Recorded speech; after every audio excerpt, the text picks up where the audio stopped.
To Windows on the World Live. We're going to be doing more of these. We've done many of them in the past, but probably more regularly now and into the future. Please check our last show, The Rosicrucian, in inverted commas, mystery. This is really about how these front organizations are at the back end of it, all part of the global governance system. And in the forthcoming weeks, I'm going to be exploring that even more. We have covered all the aspects of the new age global governance and really what is happening at this present time. And what's happening at this present time is a media driven third world war, especially in the UK.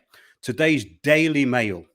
This is absolute genius, and it exposes the method perfectly. In other words, the gaslighting of the public through communitarian brainwashing, communitarian really hive mind brainwashing. The Daily Mail, get this. Petrol crisis may trigger a spike in COVID cases if commuters give up on driving to work and pour back onto trains. Wait a minute, didn't they want everyone out of their cars? That's the whole point of Agenda 2030. That's the whole point of the Global Action Plan, to disempower people, because four wheels mean freedom, unless, of course, you're in an electric car, which means you have to recharge it every 100 miles. So that's not freedom. Somebody actually put in our COVID action plan today, we have a server called Discord, and we talk about this stuff. And one of our contributors put in something about electric camper vans, and they can go about 100 miles. That's exactly what they want. They? Who's they? Well, I think we know who they are. The global governance structure under the UN. And of course, the UK government is merely answering to what was imposed a long time ago through policies which they've all agreed to. So COVID is just another driver of that. But this is genius. This is absolute genius, that petrol crisis may trigger spike in COVID cases. Well, wait a minute. First of all, there's no petrol crisis. We've already been told that by the petrol suppliers. There's no shortage of petrol. Okay. So let's see what this is really about. What they're trying to say is that everything that happens in public life is going to spike COVID cases. But who's saying this? Who's saying this? It usually is prefaced with experts say or scientists say. It should actually say lobbyists say. These people are just lobbyists. They are bought off puppets.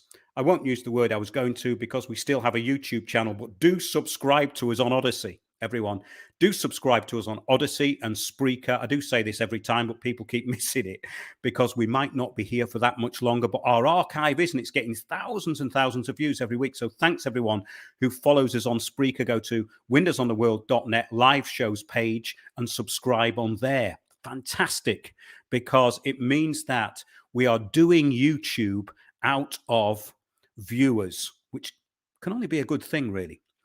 Get this. This is the same article in the Daily Mail. Professor Stoy, and he's a lobbyist from, I think, one of the lobbying bodies. We'll get into that maybe a bit later, but it's not that important. One of these was from East Anglia University. The other one was from another lobbying organization, which I think this one's from. But I haven't cut and pasted that bit. Professor Stoy told Mail Online, get this. This is genius.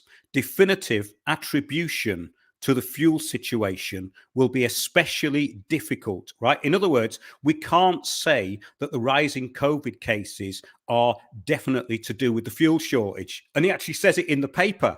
In other words, well, we'll have to try a bit harder, as it seems likely supplies will start to flow more freely in the near future. So what this guy's saying is that, no, make sure that supplies don't flow, and then we'll get everyone back onto public transport. And guess what?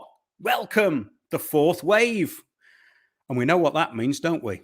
Well, don't tell anybody, but we have been talking about it for a long time. I've got a couple of guests tonight, and we've got Erkan, my friend from London, who's now moved back to his native Cyprus, and Gonzalo Carrera from Vigo in Spain, who is now a native of Walthamstow in East London. So thank you and welcome. Yes, Gonzalo, I was just looking for Erkan because I don't think we should leave him out. So Erkan's there, and Erkan's in northern Cyprus, Gonzalo is in Walthamstow, northeast London, and I'm in a secret location, Windows Towers. So, yeah, let's just see what someone's saying. My brother ran out of fuel. This is Daniela K. My brother ran out of fuel. His colleague is picking him up in his electric car. Well, what an irony. An electric car is useful for something. So in other words, when you've got no petrol, use your electric car. But when you've got petrol, don't bother with electric cars because they don't work properly. Oh, exactly. Also, you can't jack them up either, you know. If you've got a camper van that's electric, apparently, if you jack it up, it breaks the jack. Call the battery. You know, maybe put that answers on a postcard if you think that's incorrect. But yeah, it's quite interesting, really. We have covered most aspects of what's going on. Mainly, this is a media operation. The Third World War is a media operation, and we talk about this a lot. So, Gonzalo, first of all, tell us what's going on. Well, on the ground in Walthamstow, apart from petrol queues, of course. Well, as you can see, they are saying already that the petrol crisis is going to create a spike on COVID cases. I mean, this is how unbelievable it is. Like you said before, Mark, they're going to start telling people they should stop driving, of course. They should go back to public transport, buses, trains, and there's going to be a big it's going to be an excuse to create a fourth wave, the panic, everyone is staying at home, lockdowns, etc. I mean, some incredible news this week as well in Spain. The public health in Spain is saying that they're saying the pandemic is about to finish of COVID-19, and also they're saying the COVID-19 will become another virus, like another flu or fever, basically. So by magic, they know when it's going to finish, but something else will come. Of course, climate change, volcanoes, earthquakes, and nothing will happen, but they will tell people to stay at home. Well, Greta's been going mad, hasn't she? She's, in fact, Greta is looking more and more possessed. Yeah. But with each UN conference that she attends, and I love the way that people say, "Oh, it's white middle-aged men who don't like her because she's a female activist." I mean, you couldn't get any. That is like abuse, isn't it? It's like being in an abusive relationship, you know. Yeah. And that's what the media is, and it mainly is a media-driven operation. And what I see everywhere is this communitarianism, and there's hardly any people who talk about it. But in actual fact, if we look at what this is about, it's about the controlling of language. We talked about that in our show on Sunday. The Rosicrucians, or the people behind the Rosicrucians. There's lots of people who say, I'm a Rosicrucian. It doesn't mean anything unless you've been initiated at one of their lodges. Okay, because it's a Freemasonic organization which incorporated into the Scottish Rite of Freemasonry. And if anyone out there can tell me that's a good thing, answers on a postcard to an address in Hassel in Germany, you know, where the postcards from 1614 never turned up the people who wanted to join the Rose Cross in the first place. But basically, it's kind of it's incredible, really, because the language that was talked about, that this takeover of language, is what this is about. It's mimetic warfare. This is a mimetic warfare operation. And that example I gave at the beginning of that professor saying openly that we can't attribute a rise in COVID cases to this unless everyone goes back on the trains for a longer period, basically. It's incredible, isn't it? Yeah, it is amazing. I mean, now the people, for example, in Walthamstow, Mark, most of the people I know in this area, I mean, the British, they are very, very scared of the virus and all that. These Europeans, you know, they don't care. But it's funny, for a few months, you're going to say hello to somebody, give a greeting, and they do this, they give you the elbow, right? Now they start shaking hands. I don't know, it means they don't believe on it anymore by magic. I don't know. It's just... I think that kind of disappeared, didn't it? You know, I mean, the thing is with this stuff, it's all about repetition. Yeah. So if it's not repeated all the time, then it doesn't exist. So it's a bit like climate change. It has to be repeated every day, all the time, even though what they present is evidence-free. But most people are so up to their necks in it because it's been repeated so much. If you repeat a lie so many times, then people will believe it. And that is how defamation of character works. So if somebody wants to defame you, they just keep attacking you with the same thing. And people at the beginning won't believe it, but then they will start to repeat it. It's very simple. There's nothing to it. And that's exactly how it works, isn't it? Yeah, Donald Trump, etc. Yeah, I'm not saying he's a saint, but that's what happens. Yeah. Yes. Well, that's the thing, you see, because if you say Brexit, Donald Trump, and climate change denier, then that kind of sums most things up, doesn't it? But there's obviously, you can be an anti-vaxxer as well. So there aren't many things in memetic warfare language, but the sustainable development plans, which I keep going on about, were the backbone of this new language. That's what it was. As David Lang, the investment banker who attended the 1992 Rio conference, the one actually which was a preface to that in Denver, Colorado, said, we have to bring this down to some simplistic analogy so that the cannon fodder can basically repeat it. Mm-hmm. Absolutely. Sustainable development. Don't you want to be sustainable? Yeah. That's exactly what we're getting, aren't we, Mark and Gonzalo? It's people just repeating verbatim what they like, parrot fashion, without any cognitive backing to it. Because as soon as you ask them a question or ask them to think, they become almost stumped, and it's like, does not compute. And I just want to say one thing about the cars, guys. If you get an old school diesel, you can go down to your local wholesalers and buy some cooking oil and load your car up with some cooking oil, and you'll be away. Or down to the chippy and get a few gallons of used frying fat, and you're off again. So there are ways around this. Mm-hmm. That's exactly right. I mean, I know people who were doing that a long time ago, but it's that lack of thought, isn't it? And I thought interesting where you are, Gonzalo, because I follow what's happening in Northeast London through some of these Facebook groups, mainly as an exercise in brainwashing and social engineering, because it's perfect for that. But what was interesting was the reports of these queues, and then the virtue signaling starts. Oh, I'm not being selfish. I don't want it for myself. It's because I'm a carer and I want to visit some person who's ill, you know. So basically, it's all about virtue signaling. If you're not virtue signaling, then basically you must be full of hate. That's the problem, Mark. And to the three of us, when it was the beginning of the pandemic, I could see that was what you were telling me years ago about Agenda 21, Agenda 2030, was like some kind of psyop operation, right? And they were telling me, because I was disputing the lockdowns, I was saying, well, hang on a second, this is going to be really bad for the mental health of children, for people that suffer from depression. And they were telling me that I sound somebody that is kind of right-wing, right? Like far right. Yes, I love the way that anything outside the new system is far right. See, the thing is, this is so simple, right? I could have made this up overnight, this system. I could have made it up and then thought, no, they wouldn't fall for that. It's too crude. People aren't that stupid. Newsflash, news just in. 15 years later, we find out, yes, they are, and they were. I like this. Somebody's put in something about, it's quite interesting. I want to get back to this point. Someone's just made a point, which I thought was very good. I think there's a lot of comments coming in, and I just want to get this. You're agreeing. If you, yes. Yeah, I can't find it now. But there's some really interesting comments in here.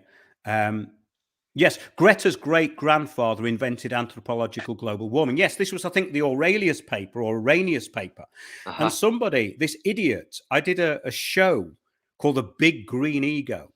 And it was based on somebody I was introduced to from some old hippie from Wales. And this old hippie thought this guy was the bee's knees, but basically it was the Guardian version of climate science, right? So he sent me 3 papers that were meant to prove that CO2 drives temperature, and none of them did. And those are the ones they rely on. And that's the paper, I think, that they're talking about Greta Thunberg's grandfather invented anthropogenic global warming.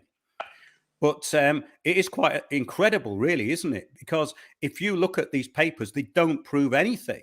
And none of these people will actually read them. They'll send them to you and expect you to read them. And you go, wait a minute, this is BS. Yeah. This wasn't controlled experiment. It didn't prove anything. It was inconclusive, and it doesn't mean anything in the bigger picture. But that doesn't matter, you see. It's not what's real.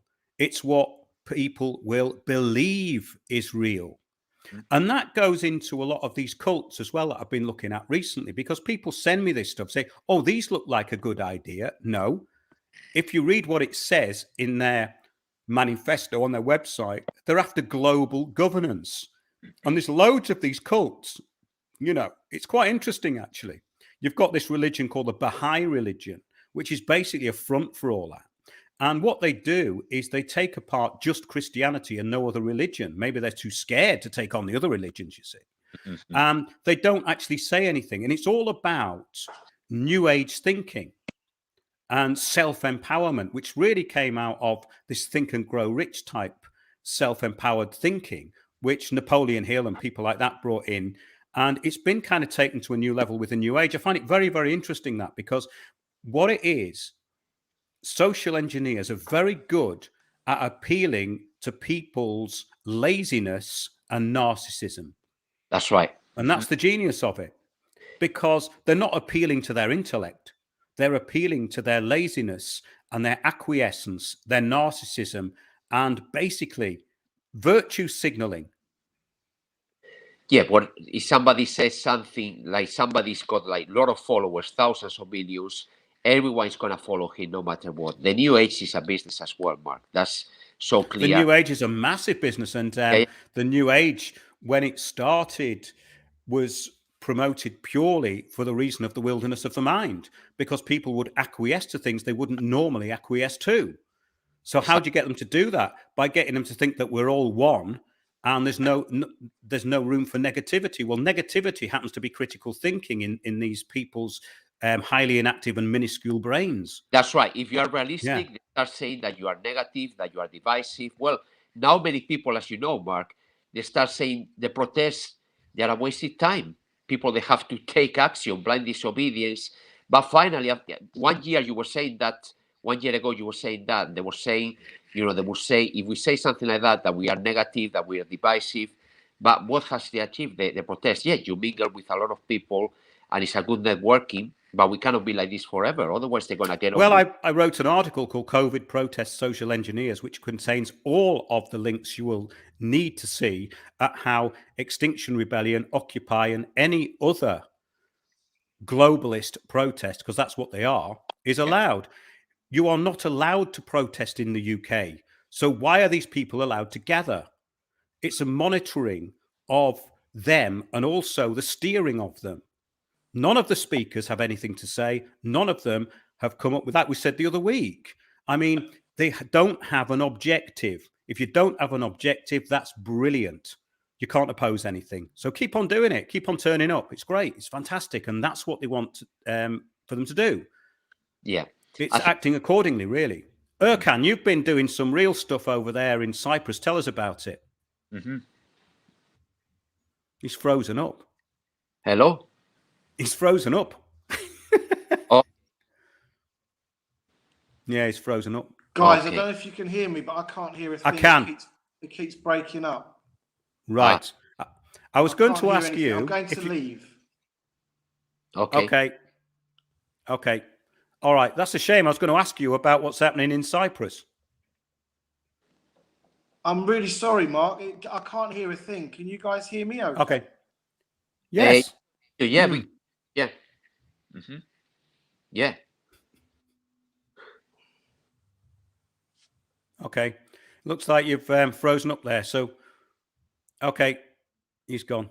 That's a shame. Yeah, he's not got a very good connection there. So, yeah, what I wanted to get into there was what was happening in Cyprus, but it looks as though we're going to have to leave that for another night. Yeah. So, yeah, I mean, the thing is that having covered this stuff for so long, it's very clear that there aren't that many people who have the mental capacity, or that, more importantly, it's the interest in finding out what's really going on.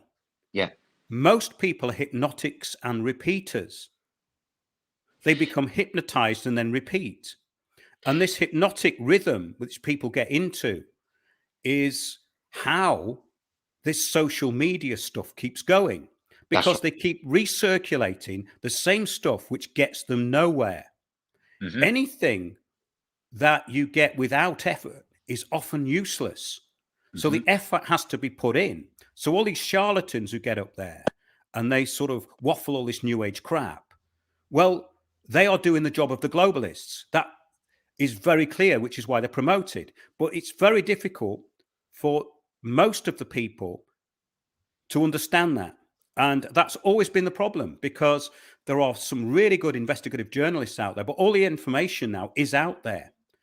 Yeah. Most of it is very easy. I mean, this is the problem. And also it's why I don't like going on a lot of shows or also interviewing that many people, because I've got so much information to put out. These things are a bit of a diversion from that in a way, but it means that we can talk philosophically about what's going on. And we have these conversations quite a lot, which is why I think it's interesting that we speak on these shows, because what we're doing is putting into perspective things that aren't being put into perspective anywhere else in the UK, certainly. There just doesn't seem to be that. So we all know, or most people watching this would know, basically what the problems are.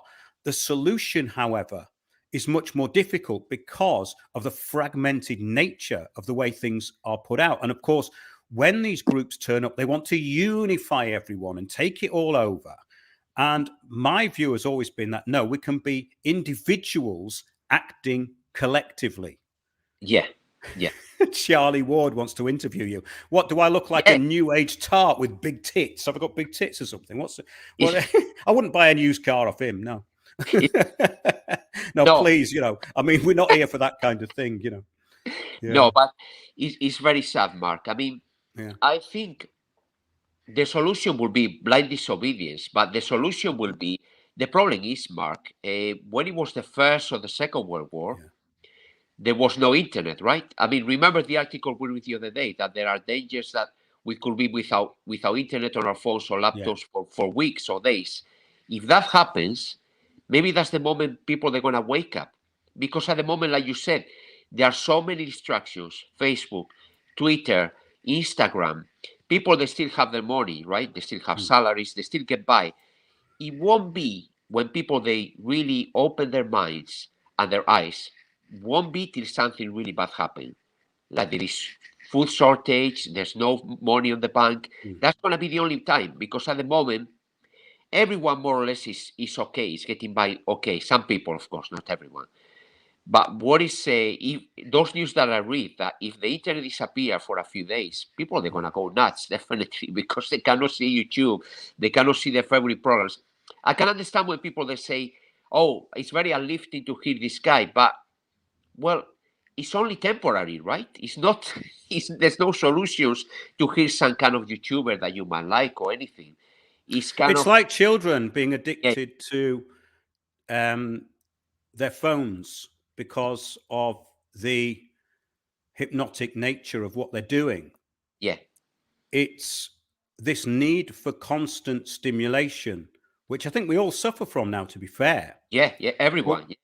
What I've found is that it makes me much more intolerant to rubbish. I want to hear what people are saying.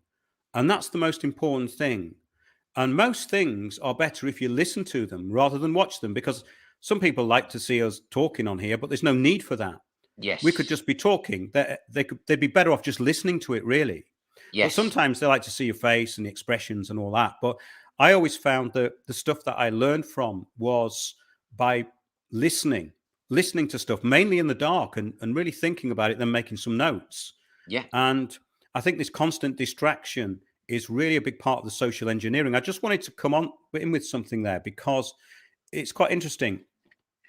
There's an article which came up, and it was to do with the World Economic Forum, and they're singling out coffee, corn and wheat for special attention, predicting production will decline dramatically unless sharp cuts are made in carbon dioxide emissions. Now, it's actually the opposite, yeah? The opposite has happened to what they're saying. So in other words, nothing that is being presented to us with climate change or COVID is actually what's happening. If you reverse it and turn it round 180 degrees, that's what's going on. And that is how people are being completely hoodwinked through this gaslighting, really. And gaslighting was this movie, you know, people can look that up, but it's an apt term for what's going on. In other words, they're telling you one thing, but something else completely different is happening. So it says these predictions are based on computer model projections rather than real world crop data or an understanding of agronomy or botany. Data from the FAO, right, says increasing crop production is what's going on as atmospheric carbon dioxide concentrations have increased slightly and the earth has warmed modestly. Okay. Now, between 1990 and 2019, coffee production has increased by more than 65% and yield per hectare has increased by more than 66%. Corn production has increased by approximately 138% and yield per hectare has increased approximately 58%. Wheat production has increased by more than 29% and yield per hectare increased by more than 38%. Wheat set new production records 10 times higher than 1990, most recently in 2017 and 2018 being the second highest production years on record. Accordingly, it is unclear where Chatham House, who are part of this new system, of course, and the World Economic Forum got the impression the global wheat harvest is depleted and was the cause of higher pasta prices. Well, we know what the cause of higher food prices is all about. It's about the control and management and restriction of food. It's very, very simple. If there's a plentiful supply of everything, people can't be controlled. And that's exactly what's happened now. I mean, I can't believe that the public have fallen for this petrol thing. It's absolutely absurd. The producers and manufacturers and distributors are saying there is no shortage. Okay, so all right then, if you really need it and you have to get somewhere the next day and you have to drive hundreds of miles, yes, you probably would have to go and get some.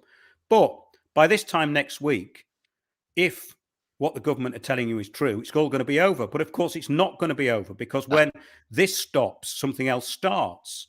And this is just an ongoing thing now. And it's absolutely clear that all this has got anything to do with is global governance, the sustainable development goals, the rationing of everything, and the restriction of basically things which should be easy to get. Artificial scarcity is exactly what the new global governance system is all about. Yeah, that's right. I mean, even they're talking this week, they're panicking because they don't know the parents how they're going to take the kids to the school on their cards. Obviously, music will be affected. Tourism being affected already. If the internet doesn't work either, it's going to be the same. So like you said, Mark, I think deeply, people, they believe the COVID is nonsense and the pandemic doesn't exist. But of course, rather than saying it, they don't want to say it. It's cognitive dissonance, as you said. So the elite, they're very clever. They go, how can we scare them now? So they create the petrol crisis. But little by little, they're making like a huge communist state worldwide, right? With all these guys, with George Soros, with Rothschilds. If we are not careful, we could end up like Venezuela, Soviet Union, Cuba. I mean, just very basic food, basically, and no money at all. And this is, we go from being, in the capitalism to go to the other extent.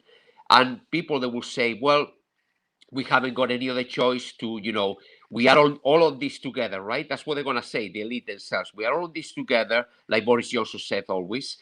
And he's got plenty of money, of course. We are all in this together, and we have to sacrifice ourselves. We cannot eat turkey anymore in Christmas. But it's incredible, Mark, how people are falling for it. It's hard for me to believe. I was going to ask you something. When Greenpeace started, you reckon Rothschild, the elite, they were behind them as well, like they're behind climate change or Extinction Rebellion?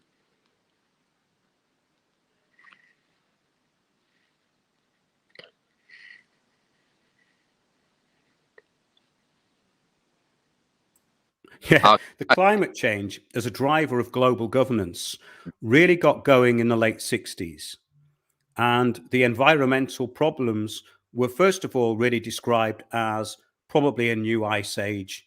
There was the acid rain. There was the CFCs. They tried several things. Yeah. By 1987, they'd pretty much agreed that this was the way to do it because everybody wants to save the world. And of course, the climate is entirely unpredictable. So Edmund Rothschild, Stephen Rockefeller, and Maurice Strong especially were the drivers of this change. And if you mention that to people in the so-called environmental movement, they will not believe you, because the people who actually invented the climate change control system were from the oil industry. That's right. Like Maurice Strong. That's and right. Of course, when you get the banks on board, and you're talking about the World Bank and the Global Environmental Facility that was set up in 1987 through the World Wilderness Congress, that was the start of it. And by 92, they had agreed that this was going to be the new system of global governance. It came out of a document called Our Common Future, which I refer to quite a lot, which you can download on the website, windorsontheworld.net. Then we go into the Club of Rome, and they put out a computer program called Limits to Growth. And this was the thing. Basically, their obsession was there was too many people on the planet using too much stuff. I'm paraphrasing there, but that's basically it. So what they decided was that they needed something to control people. How do you control people? Well, an apocalypse is always a good idea. Fear, yeah. Because yes, and people do love a religious apocalypse. Religious apocalypses have always been really popular. So they gave the people what they wanted, a religious apocalypse, in that there's a doomsday scenario, the world's going to end, and guess what? It's your fault.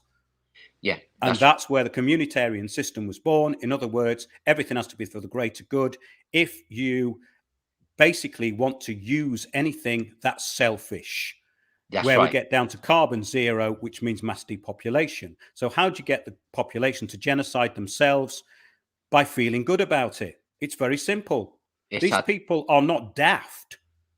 You know, I mean, Chatham House, we referred to the Royal Institute of International Affairs, the Tavistock Institute of Human Relations, the hundreds of think tanks who drive this, including the think tanks which go into, of course, The Guardian and all these papers that these idiots read.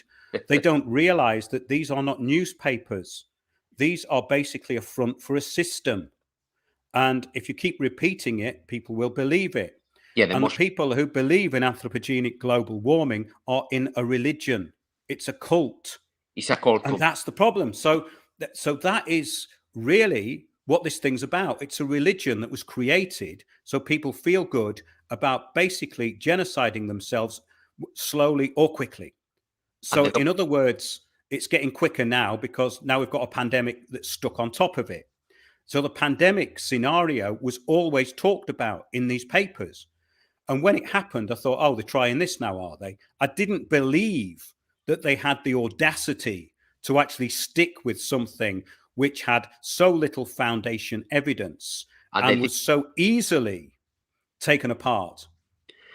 The problem is most of the people that believe this, Mark, as you know, they are very, very arrogant and they're very, very ignorant. Yes. Well, so that's a complete catastrophe. It's going to be catastrophic completely. I mean, for example, Mark, it's so clear on that video, Josh Hunt, the man that saw the future. It's all very well explained there. Of course, it wouldn't come on the news, but the facts that they come up is just completely like, not even a children should believe those things. What's the name of this journalist from The Guardian? The one he was saying that anyone that doesn't believe on the pandemic is a Nazi. He was referring to the Nazis as they went into paganism. I think you're talking about George Monbiot. Yeah, that's George Monbiot is a lobbyist. I think he was actually joining in with Extinction Rebellion, gluing himself to things. Yes. When that was popular. He's a virtue signaling front puppet. However, there could be something a lot more sinister behind him because he's an absolute and utter creep. Yeah. And basically, he has put forward information which you can disprove just by basically involving a few sentences of dialogue. Yeah. But he will not allow that. So he will never debate in public. He uses platforms where he can just write this garbage for his puppet masters. And really, he has no foundation evidence for anything he has ever said. And people will say, oh, that couldn't happen. Well, I'm telling you that it can, because he has been invited to debate with scientists that I know and never turns up.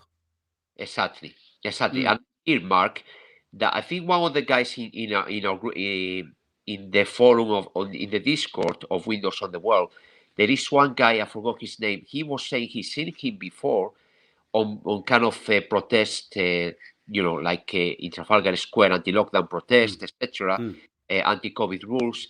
He has seen him kind of as an infiltrator, taking pictures and all that, and creating as well division amongst people.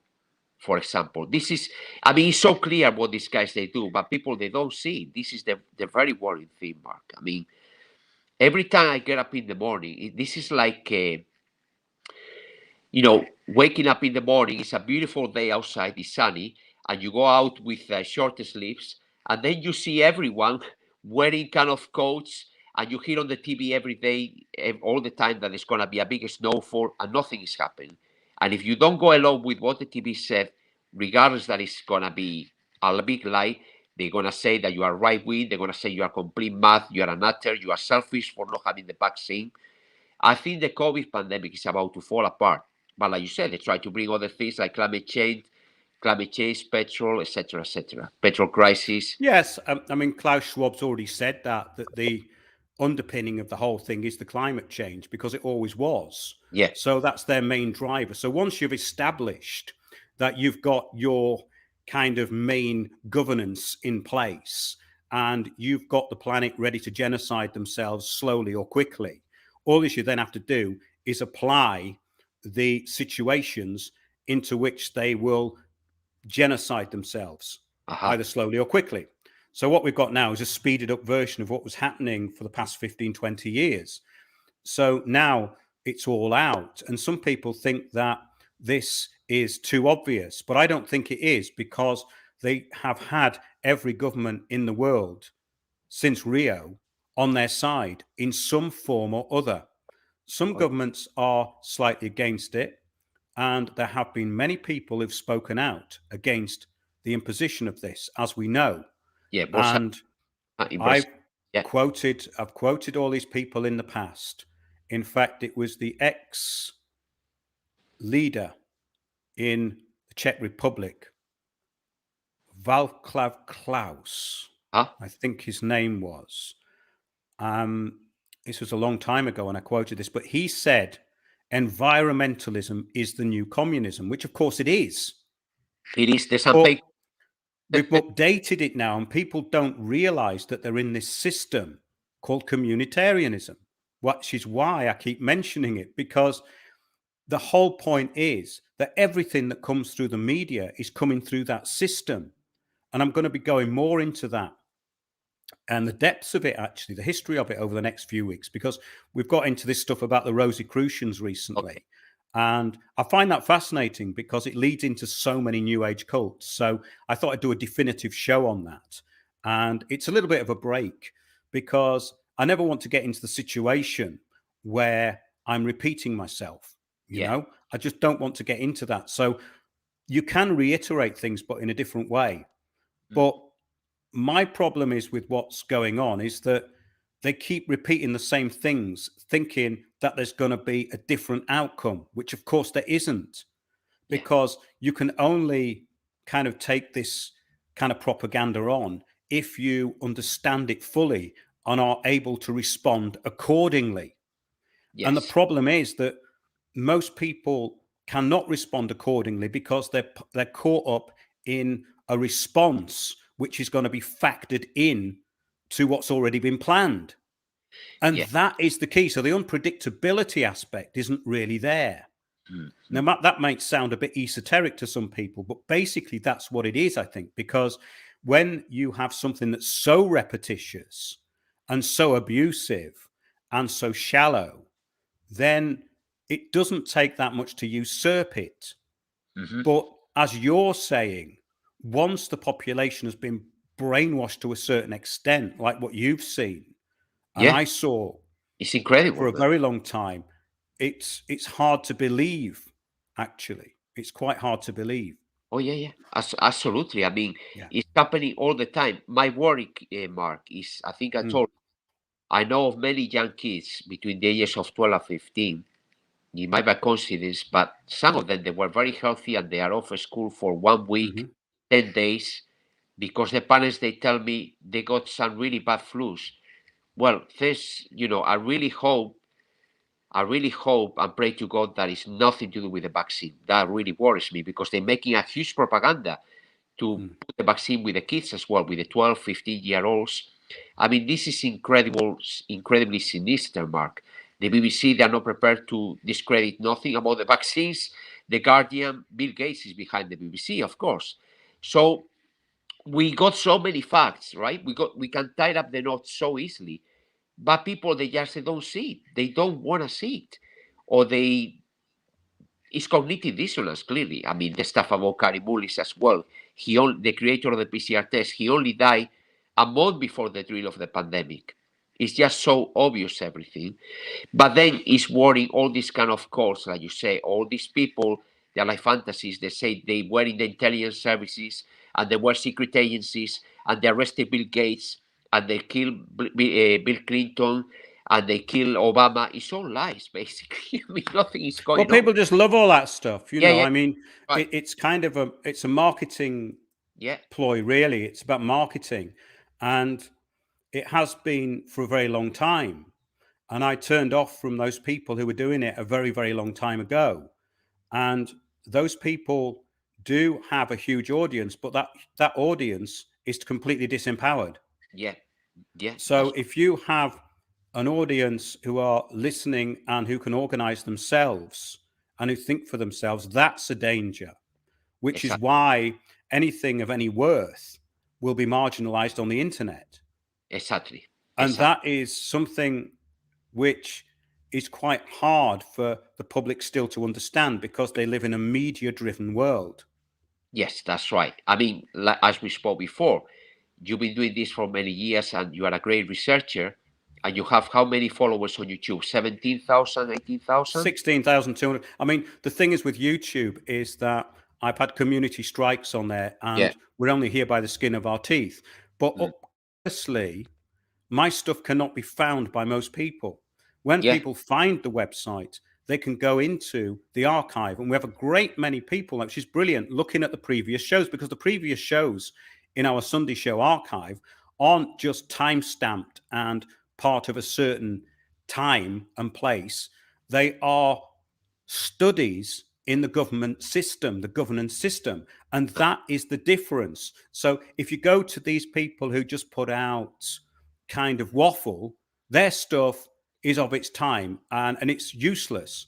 But Yes. when you've got a lot of information, then that's useful. So that's why this stuff is marginalized. And I always had this problem years ago, and I couldn't quite understand why, but we were making a lot of impact in the courts. There was a few of us doing it. And of Yeah. course, they're not the ones you hear about. The ones you hear about are these idiots who ran on, a bit like our character Common Law Malcolm. That's why I invented him, because these people are exactly the same. They're doing something which will not work, which doesn't apply to the system that they're in, Yeah. and that they've never properly tried. Yeah. Well, like as we spoke, if you don't pay your council tax, if nobody was doing it, at least 50%, but if you don't pay the council tax, they could take the houses away, etc., etc. Many people, they fell in that trap, Mark. Like you said, it's very suspicious that somebody like you has been doing it for years, and you have 18,000 followers, maybe. And then somebody just comes along, doesn't know much, probably know as much as more than that person. And then all of a sudden on Facebook, they got like 20,000 followers. Now, to me, that's very suspicious, actually, Mark. Matt Right? B's just put in, have you thought of pirate YouTube channels? Lav, is that Lav or T-Lav? I can't, does this successfully and it really annoys YouTube? No, but I haven't heard of that. But we're actually on Odyssey. We're on Odyssey, and I find that quite good. So all of our shows will get uploaded to Odyssey. So if you go to windowsontheworld.net, on the homepage, the link to Odyssey is there. So just go to it. And I don't put all of our shows on YouTube. I've put the last few onto YouTube. But it's gratifying that most people now will go away from YouTube and onto the Sunday shows link, which is Spreaker, and actually sign up for that, which is great, but there's still not that many people on there. The thing is that it's information, the information that's in those shows, as I've said, and the information in the archive, I go back to it because it's an encyclopedia. If you go to the articles and the videos, they're encyclopedic. There is so much information. If you want to know about controlled opposition, I've got all of it on there. And it's gone into great depth. The people who are still controlling this, who are basically intelligence services and MI5 operatives, are the ones who were involved in Insulate Britain and Extinction Rebellion. Extinction Rebellion, one of its aims was to bring down, with the inevitable fall of Western democracies. They were going to be rising from the wreckage with the New World System. So they've never been a protest group. That's right. And you at see, all. Yeah, straight away they get their members. They managed to put them on the BBC, on a chat show in the BBC, on the ITV. So they've been promoted. It's pretty obvious to me. But the problem is, Mark, with all the research you have on your shows, talking about council tax, about common law, the people, it's like that great video. Yeah. The great video of George Hunt, the man that saw the future. People that get bored, for example, when they see stuff that is very interesting, when you show them stuff that is there are facts, documents to read, right? Like the United Nations, Agenda 21, etc. They get bored. They just want to see the things very simple. I send those videos about George Hunt, etc. to friends. I remember what they told me.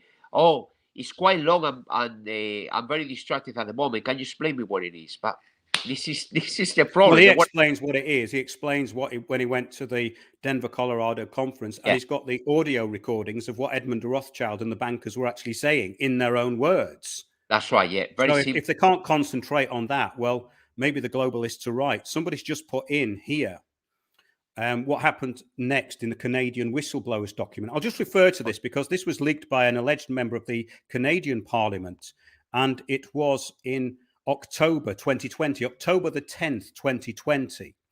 And he said, I want to provide you some very important information. I am a committee member within the Liberal Party of Canada. I sit with several committee groups, but the information I am providing is originating from the Strategic Planning Committee, which is steered by the Prime Minister's office. Okay, so basically what they were saying was that there was going to be an ongoing crisis with the COVID-19 situation. And it was Q1, Q2, Q3, and Q4. Now, basically, a lot of it's quite accurate, but some of it seems to be slightly behind. But different countries, as we have observed, are reacting to this in different ways. Australia, of course, being up there even more than Canada.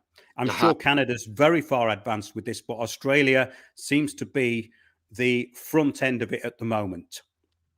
And they were saying that daily new cases of COVID-21 and COVID-19, they were going to call this new thing COVID-21, will exceed medical care facilities capacity expected Q1 and Q2 2021. Now, that didn't happen. It didn't happen because the contagion of this is just not up to it. So however they skewed the figures and lied about them and put COVID on people's death certificates, it still didn't make a big dent. So that failed. However, what's interesting is that they talk about the debt forgiveness scheme. And the debt forgiveness scheme was basically that people who didn't get vaccinated and go along with this would at first be marginalized. Then they would be stated to be a biohazard. And then they would be removed and put under permanent lockdown in isolation facilities. That's what it said. It said those who refused would first live under the lockdown restrictions indefinitely, and that's over a short period of time as more Canadians transitioned into the debt forgiveness program. The debt forgiveness program is basically the World Bank paying everybody peanuts in response to them losing their jobs and basically getting into debt and then having their property taken off them. Yes, because that's what it is. Own nothing and be happy. So it says the ones who refused to participate were deemed to be a public safety risk and would be relocated into isolation facilities. Once in those facilities, they would be given two options: participate in the debt forgiveness program and be released, or stay indefinitely in the isolation facility under the classification of a serious public health risk and have all their assets seized. We're not far from that. We're not. And the thing is that it's all about consent. Now, that consent is going to be implied, because if the majority of the public start going for this, and then they actually say we've got a consensus, or they make up that the majority of the public have gone for this and they get their consensus that way, which is more likely, then they will have the public ready to attack those who don't go along with their plan. And it's as simple as that. It's really simple how they do this. They need the public to basically start attacking each other, and then they've won. Conquer fight, basically. Simple. It happened with the mask, it's happening with the vaccines, etc., etc., Mark. The depopulation is a plan to have less and less resistance as well. So obviously, if we are a big majority of people in the world against the elite, they want to make like how many people? 500 million, right? 500 million people. Okay. So then it wouldn't be so hard to control as now, obviously. But people, they're contributing to their own downfall. That's the problem. The economy, their own deaths in a few years, who knows? But it's the communitarian, like you said. This is actually, it started in March 2020, when people, they will still go out, they will get together in parks or whatever, and they will say, all these idiots, they go out, they are so selfish, right? Then it was the mask, and now it's the vaccines. But I think, Mark, the vaccine, it might fall apart, because many people, they're realizing those ones they're getting very sick are those ones that they're getting the vaccine. I mean, the ones they didn't take the vaccine, they are more or less okay, the majority. So will they finally wake? The stupid titles and headlines, the titling and the headlines of half admitted to hospital were unvaccinated. Well, does that mean the other half were vaccinated? Obviously it does, which doesn't make any sense. So they're picking up these logical fallacies now and putting them in the newspapers all the time. But the lack of ability to differentiate between these logical fallacies and fact is lost on many, because it works in exactly the same way, through consensus. So people go, oh, but scientists say, or experts say, and it goes back to this same stupid argument.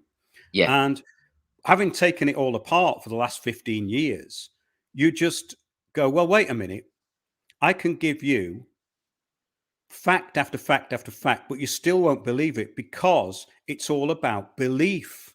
That's right. And it's emotion and belief over fact, which is how these stupid groups like Insulate Britain take off. Insulate Britain, by the way, is merely a follow-on from what Extinction Rebellion were doing, because they wanted to bring in citizens' assemblies. The citizens' assemblies on climate change brainwashed people into 3 days of computer modeling nonsense, and then they got them to agree to a £25,000 lien on their property to insulate it. So Insulate Britain is merely a global governance strategy project thrown in on top of all the rest of it. So if you keep hitting them with different stuff, so they've got it all in the newspaper all day long, climate catastrophe, then Insulate Britain, then what's going to happen is this: the motorists are the target. Anyone with four wheels is a problem. So basically, you need the rest of the public to attack the motorists. So what they're trying to do is get one of these idiots run over, because their lives are, they are useful idiots after all. The people who are doing it, all they're doing is bringing in global governance. So it doesn't matter if a few of them die. So they need a few of them to get run over. They need a bit of road rage. They need people to turn against the motorists. And of course, all the virtue signaling, cycling kind of indoctrinees to this project, who don't know what it's about, will join in with that. And that's what it is. It's all about attacking people on four wheels. Quite simple. Conquer and divide. I mean, the Great Reset is clearly about own nothing and be happy. They want to brainwash people It won't be necessary to travel anymore on a plane, on a car. It's unbelievable. I mean, but how about the people? They might have relatives or they might have couples far away, Mark. Well, they don't matter. This is how selfish they are. They contradict themselves because they want to be communitarians, but then they're completely selfish themselves, actually. So it's a yes, that's the way it works, because it works with petty narcissism. That's right. So once you get people petty-minded and narcissistic, they can be easily controlled. And that's what it's about. Yeah. It's quite clever, but it's not that clever. No. So basically, after 15 years of this kind of indoctrination and the unrationality, the unreality that's been fed, then the public no longer have any idea of reality, which is the wilderness of the mind, which is brought in through pain, propaganda, drugs, and the new age.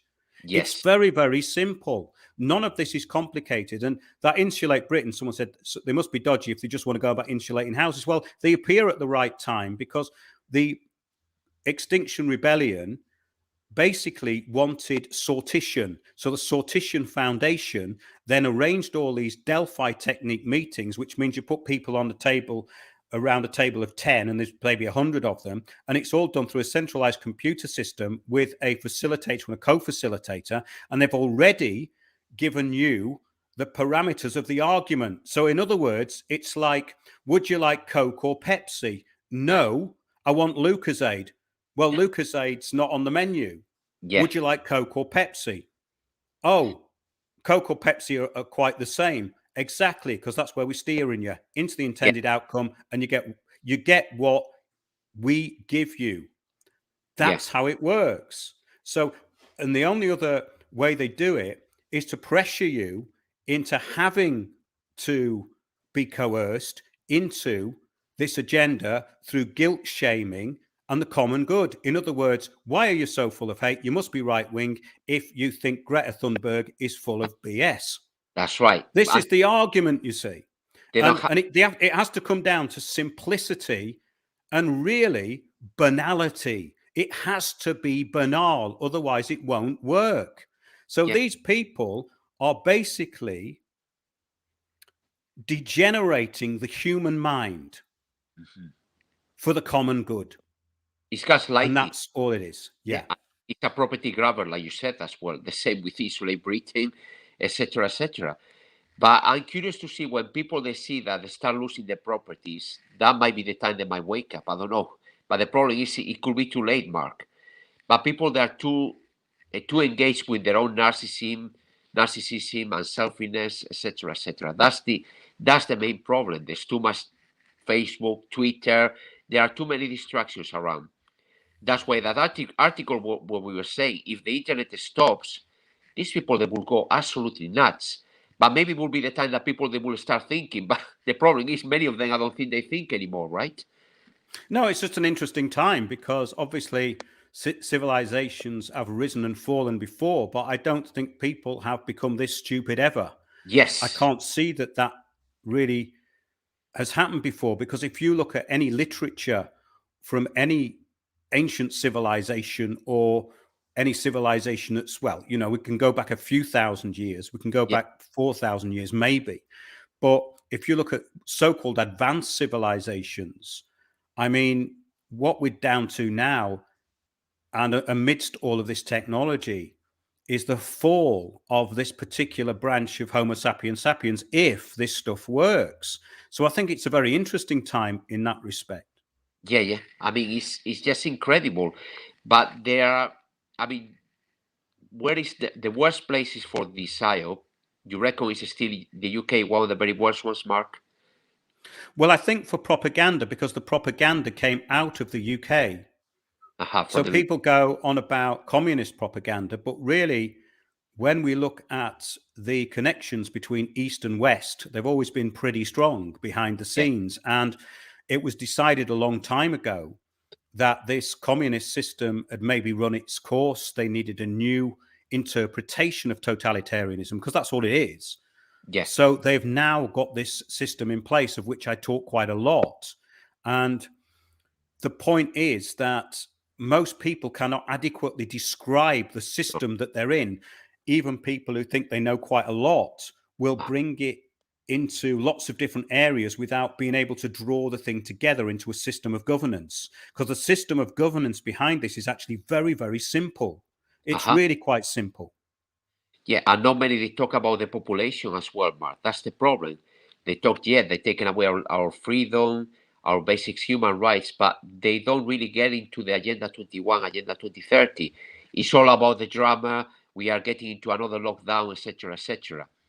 Yes, it's basically being caught up in the detail without seeing the plan. So that means that you're involved in it, but you can't see it.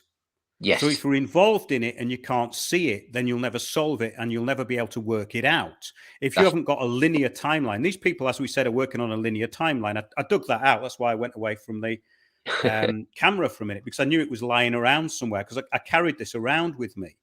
But it's fairly accurate. And I think the outcomes that are described in here are what they are describing. But it's quite interesting, because I think that strategically, a lot of things do change in fairly real time. But once you've got a plan in place, if you've got an objective and you want to get from A to B, say you want to go from London to Blackpool, well, you know the route that you've got to go. And then you go, ooh, that road's blocked.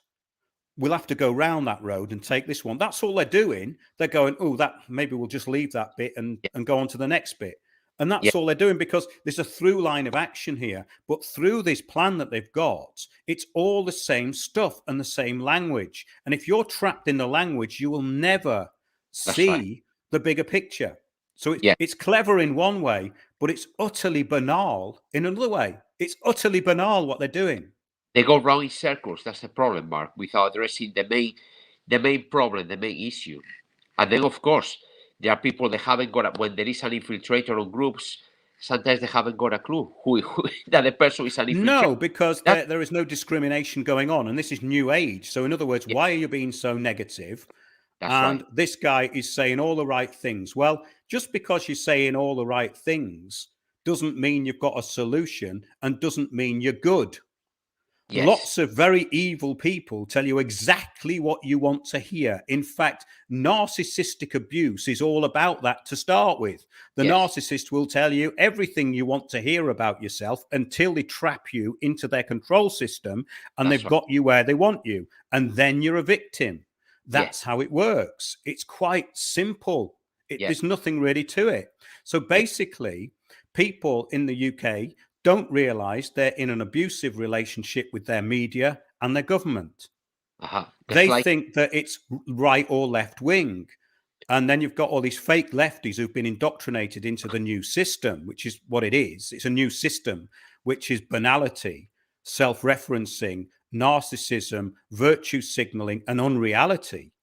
And then if you go against that, then they all gang up on you, and that's the communitarian hive mind.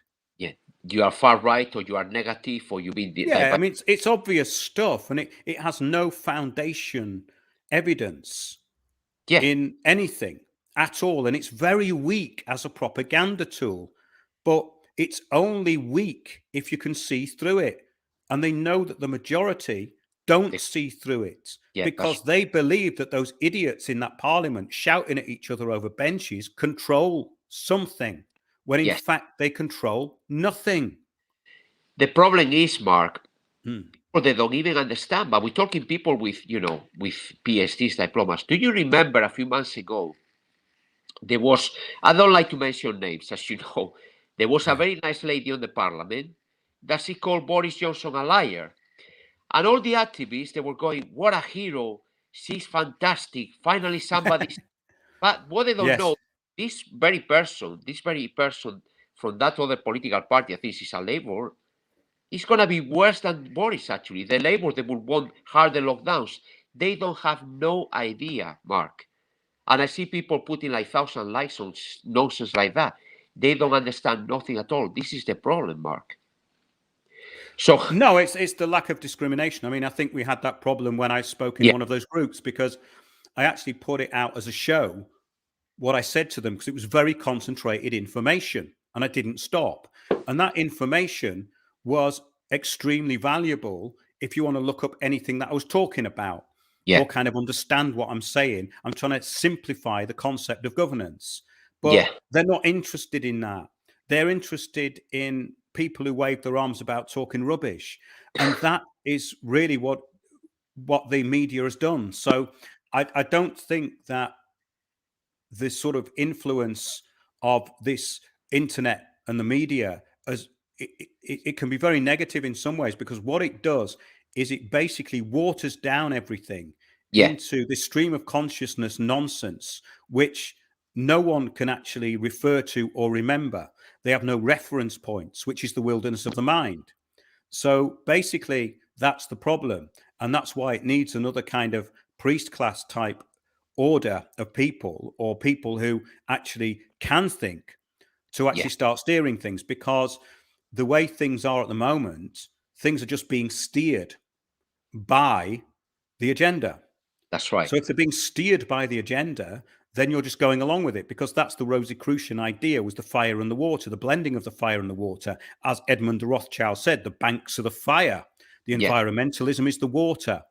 So basically, you've got this environmentalism on one hand and the development on the other. What they're saying is, you save the world and be happy, and we'll take it off you. Yes. Very simple, nothing to it, not personal, just business. Yeah. That's all it is. Yeah. Property grabber, etc., etc. But people, they don't believe. I don't think they don't believe it yet, Mark. I don't think they believe it yet. That's the problem. Till it happened to them, of course. I mean, we're getting close to that state right now. That's the thing. Yeah. Let's hope 2022 goes back to normal. But the way things are going, if it's not a pandemic, they will bring something else. But you notice silly little things like, a few months ago, everyone was going in Waltham's store like this. They give you the elbow, and now they give you they shake in your hands. What's happening with the hands? They carry a deadly virus or what? So they don't believe on it actually anymore. They wouldn't say to you, they wouldn't say, Gonzalo, Mark, you were right. There was no pandemics. It was all bollocks. They wouldn't dare to say that because they are too proud, Mark. That's the problem. That's the problem. They will never kind of blame Bill Gates saying that he's a liar, or the BBC. No, they wouldn't dare to do that. And then we know many people, like maybe they go, oh, my friend, I'm an activist, but my friend or my cousin is friend with Bill Gates. This is the problem. They don't realize we are in a third world war, right? They think it's all kind of, it's not a big deal, basically. They don't have a clue what's going on. That's the problem. No, the dots are there. They just can't join them, and they don't want to join them, and it's uncomfortable to join them.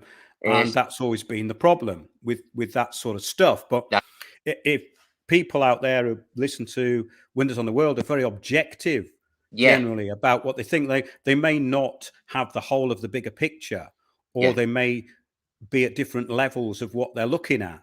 But it's all really interesting. And the thing is that it's people who keep an open mind who are able to progress. If you haven't got an open mind, you're not able to progress. And what they do is they then equate the people who are brainwashed into this. They equate having an open mind with basically being negative, because you will go to places that they would never dream of going, because they're restricting themselves from doing it. Yes. Yeah. So basically it's self-policing, and that's quite interesting, because most of this is about self-policing and the policing of each other, which is really why they brought in political correctness in the 80s. It's all about self-policing. So in other words, you'd be scared to say anything. Yes. And now we've got obviously people like that Roy Chubby Brown being banned by a theatre. Well, I think I mentioned this before, but it's all about bums on seats in theatres. If you've got, in the past, if you're a big act, well, the theatre manager's not going to say, well, I don't like you, so I'm not having you on. Yeah. I mean, it's pathetic. So now they have to virtue signal about this bloke who's basically swears a lot and just it's kind of, it's very basic humor what he does, I think. I mean, I've watched him a couple of times. I don't find it that funny myself, but the point is, that isn't the point, you see. My opinion should have no bearing on whether he plays or not. If say 20,000 people want to see somebody and some idiot in a theatre goes, oh, it's offended me. Well, what's that really about? Exactly. Got it in one. Totalitarianism. No different than any totalitarian system. It's the same thing about the hatred against Donald Trump. I mean, I don't know. Someone's just put in Chubby Brown's a racist prick. I don't know what he is. I don't know. I've watched some of his stuff. It's a certain type of humor for a certain type of person. Okay. So have I got the right to say to people who enjoy him that you can't go and see him? No, I haven't. Yes. That's the bottom line. Is he doing any harm? Not really. He takes the piss out of himself most of the time, I think. It's all about this kind of, what was called risque 30, 40 years ago or something. You've got to remember, people out there, that all this came from the music hall. The music hall was a bawdy place where people used to drink, and the music hall stars mainly died young because they were doing show after show after show after show. And it was no different than what Roy Chubby Brown is doing now. It's variety. And that is the thing. So all of that sort of humor actually brought out some very radical stuff. It wasn't all My Old Man's a Dustman and Mary Lloyd and all that. Some of the stuff that they brought out afterwards got into what they call social commentary. Yes. So you can't start saying that because you don't like something or you're offended. I'm offended all the time. I'm offended by most people when they open their mouths and their complete lack of ability to articulate or say anything of any importance. I'm offended by that, but I've got no right to tell them that. But that's the point. So you can be an individual who acts collectively, but once you become a collective, then you stifle the individual. And that is what the system is about now. The stifling of the individual voice who may be right. That person, the person who's the voice of truth and reason, is stifled by the hive mind of the collective who've been indoctrinated. This is remember, Mark, this very big band this very big name band, that one of the guys in the band is very poorly physically. And somebody was saying, remember that guy was saying, I don't care if he cannot sing on time, if he's out of tune. I will go there every night and see him live. And I'm thinking, well, hang on a second. Well, it's not very objective, that opinion, right, Mark? You know what I'm talking about, right? Say that again. You cut off a little bit there. Yeah. Do you remember a few weeks ago, there is this great band that unfortunately the singer is not in a very good state of health right now, right? Oh, yeah. So somebody was saying, I don't care if he cannot sing in tune or whatever, or it's terrible. I will go there and support him every night. Well, it's not very objective, that opinion, right? What do you reckon? Well, I think that was about virtue signaling to his mates. Yes, that's because right. My point was this about that particular band, that when you think of a band from, say, 20, 30 years ago, and you think of maybe magic they created, if they are incapable of creating that magic, it ruins the memory. Yes. Yeah, it ruins the magic. And that was the point, I think, that was being missed, in that, okay, I've seen many of these people, and I've seen sad relics up there, who shouldn't be doing it. Yes. And it's kind of, it does ruin the original concept and the original memory and what it actually was. So you're defiling your own history by doing that, in my opinion. Nothing lasts forever. That's the problem, Mark. Nothing forever. It's like that bloke, he was telling me, I said, with all respects, he was telling me about, this particular singer was saying, if you sing in the way he sang that song, you will be blown away. Well, I saw him singing that song, and for me was badly out of tune. So people, it's like almost people that become into little kind of dictators, right? You have to think exactly like them.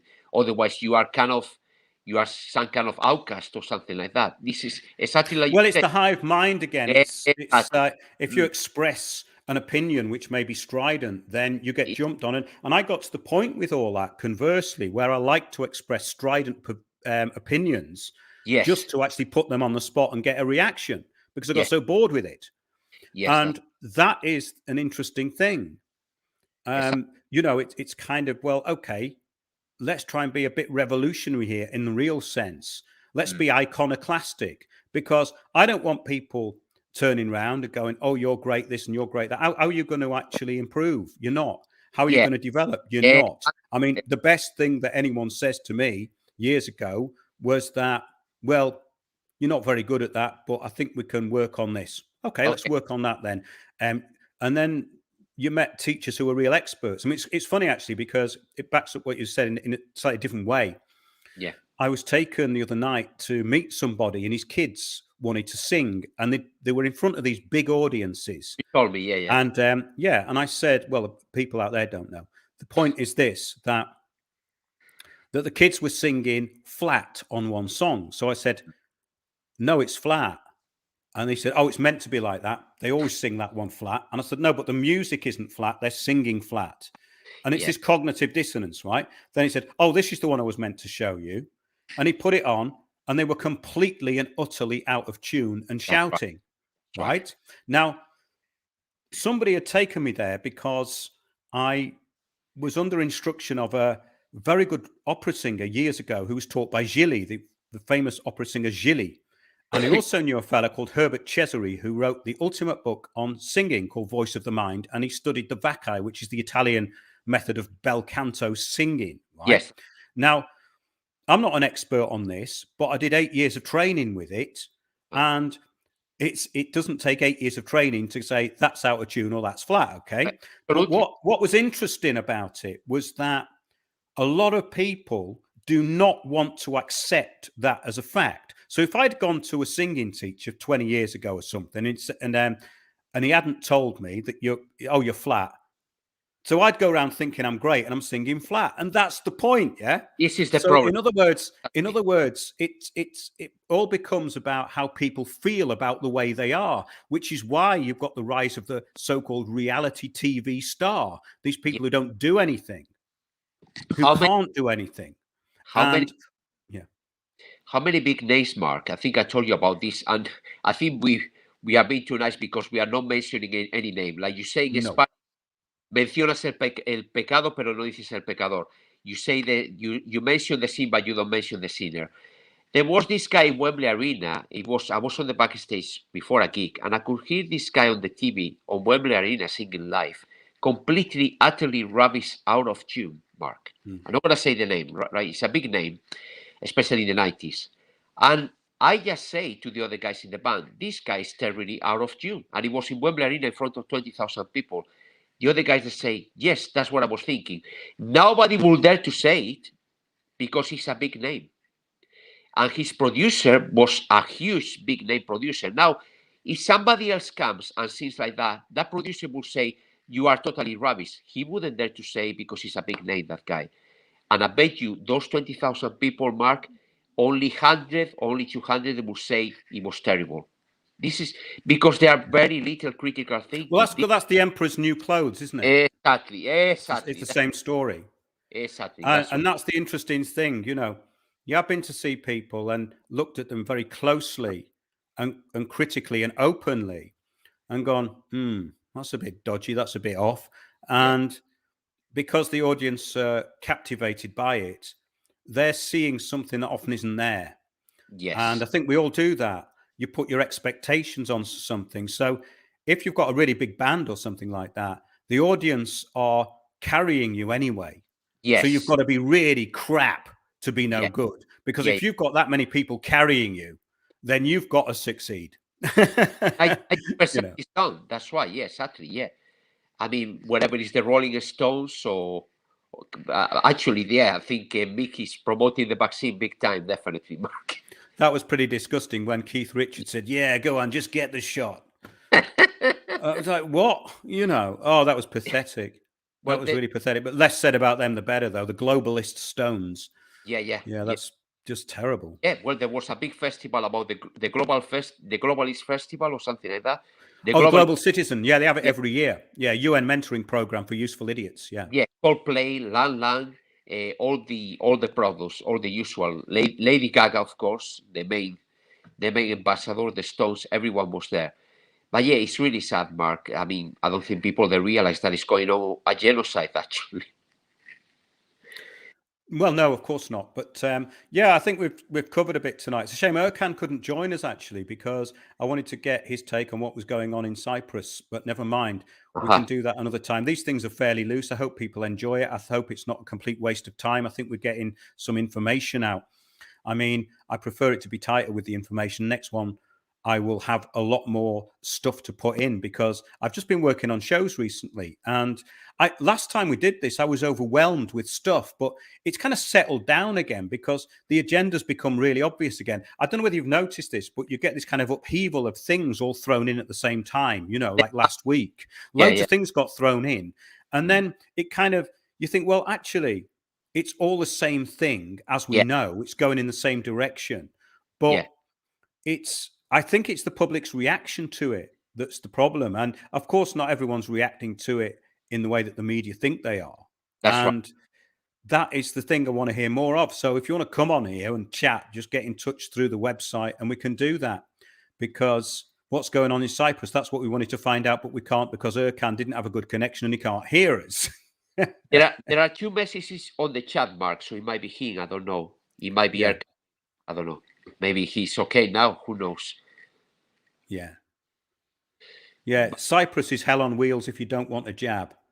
Yeah. Right. Yeah. Cyprus. Yeah, that's right. Yeah. I think Malta as well. Yeah. I think Malta as well. Maybe Turkey.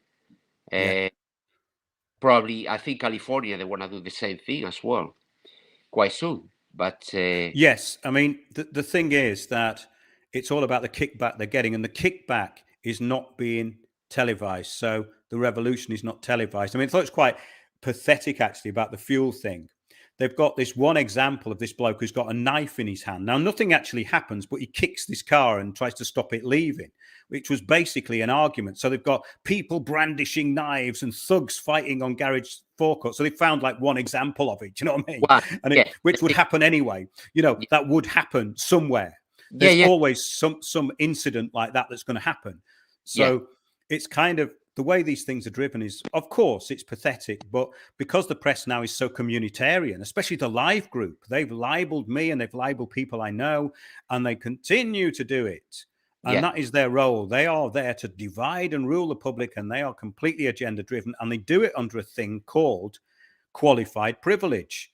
Well, in actual fact, they haven't got that when they do it, because if your story is not in the public interest, they're going to say it's for the common good. It's not in the common good or the public interest if you're lying and you're presenting misinformation, which is what they do. That's right. If you lie 5 million times, people are going to believe it. The emperor's new clothes. No, Mark, definitely. Yeah. That's it's as simple as that. That's right. I hope that's great. Yeah. I hope you can come back to Walthamstow one day, maybe. I should be there quite soon, actually. I mean, I left there in 2015 and I saw how everything had been implemented there and the whole area and how it spread out through London. So that was quite interesting. And I did actually try and engage with people there about it just as a matter of interest. And of course, no, they would not have that. And now they've got what they've been given. That's right. Yeah. You told me this in 2007, something like that, you know, on an iPad from Trafalgar Square to Leighton, I think. Oh, yeah, I bored you with that one. Yeah. Oh, no, it was boring. I didn't quite understand it, and I didn't quite believe that would happen so quick. I thought it would happen in 2050, 2060, but it went really quick, definitely. Yes. No, it's gone really quick. The agenda has accelerated like never before. Yeah, like pure fire. Like never before, Like a huge flood. Yeah, that's right. Like a volcano. That's right. Excellent. Yeah, I'm just going to have a quick look through the